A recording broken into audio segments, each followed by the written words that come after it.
প্রবাসী আয় বাড়লেও ভাষার মাস ফেব্রুয়ারিতে বিদেশে কর্মসংস্থান কমেছে। গেল মাসের তুলনায় বিদেশে কর্মী পাঠানো কমেছে প্রায় 36%। মূলত মালয়েশিয়া, আরব আমিরাত সহ কয়েকটি দেশে শ্রমবাজার বন্ধ থাকায় এমন পরিস্থিতির সৃষ্টি হয়েছে। তবে ভিসা সত্যায়ন জটিলতায় সৌদি আরবে কর্মী পাঠানো কমেছে বলে দাবি রিক্রুটিং এজেন্সিগুলোর। দেশের রাজনৈতিক পট পরিবর্তনের পরপরই বেড়ে যায় রেমিটেন্স প্রবাহ বা প্রবাসী আয়ের গতি। গেল 2024-25 অর্থ বছরের ডিসেম্বরে দেশের ইতিহাসে সর্বোচ্চ প্রায় $264 কোটি রেমিটেন্স আসে, আর দ্বিতীয় সর্বোচ্চ রেমিটেন্স আসে ভাষার মাস ফেব্রুয়ারিতে প্রায় $253 কোটি।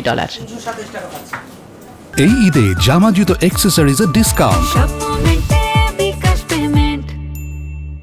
তবে প্রবাসী আয় বাড়লেও কমেছে বিদেশি কর্মসংস্থান। পরিসংখ্যান বলছে চলতি বছরের জানুয়ারিতে বিদেশে কর্মসংস্থান হয়েছে প্রায় 98,000, আর ফেব্রুয়ারিতে কর্মসংস্থান হয়েছে 62,000-এর বেশি। অর্থাৎ এক মাসের ব্যবধানে বিদেশি কর্মী যাওয়া কমেছে প্রায় 36%।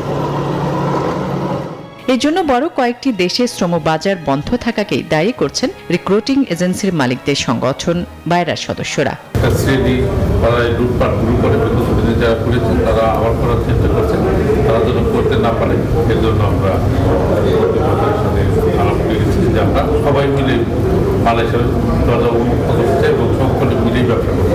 তবে কর্মী নিয়োগের ভিসা সত্যায়ন জটিলতায় সৌদি আরবে কর্মী পাঠানো কমেছে বলে দাবি তাদের। সত্যায়নের জন্য 2টা 3টা 5টা বিষয় যে এটাকে সত্যায়ন করে সৌদি আরব অনেক বড় একটা রাষ্ট্র।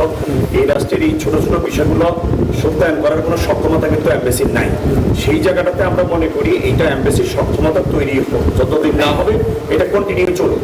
মালয়েশিয়া ও আমিরাতে শ্রমবাজার বন্ধ। বর্তমানে বাংলাদেশি কর্মী নিয়োগ বন্ধ আরেক বড় শ্রমবাজার ওমানেও। বড় শ্রমবাজারগুলোর মধ্যে খোলা আছে শুধুমাত্র সৌদি আরব। বন্ধ শ্রমবাজার খুলে দেওয়ার বিষয়ে কথা বলেন বায়রা সদস্যরা। সকল বৈধ রিক্রুটিং এজেন্সি যাতে মালয়েশিয়াতে কর্মী পাঠাতে পারে সে ব্যাপারে আমরা দাবি দিয়েছি এবং মাননীয় উপদেষ্টা মহোদয় আমাদের সাথে একমত হয়েছেন এবং বাংলাদেশের পক্ষ থেকে সিন্ডিকেট কোনোভাবেই করা হবে না এই ব্যাপারে উনি বলেছেন এবং সেখানে এই বিষয়ে উনি আমাদের মাননীয় প্রধান উপদেষ্টা বরাদ দিয়েও কথা বলবেন এবং এখানে যেন যাতে আর কোনো করাপশন না হয় সে ব্যাপারে ওনারা যত প্রকারের উদ্যোগ নেওয়া দরকার সেই উদ্যোগগুলো উনি নেবেন আমাদেরকে আশ্বস্ত জানান। বন্ধ শ্রমবাজার খুলে দেওয়ার বিষয়ে অন্তর্বর্তী সরকার সব রকম প্রচেষ্টা চালাচ্ছে। শিগগিরই এ নিয়ে ইতিবাচক খবর পাওয়ার বিষয়েও আশাবাদী তারা। আসমাতুলি, নিউজ 24।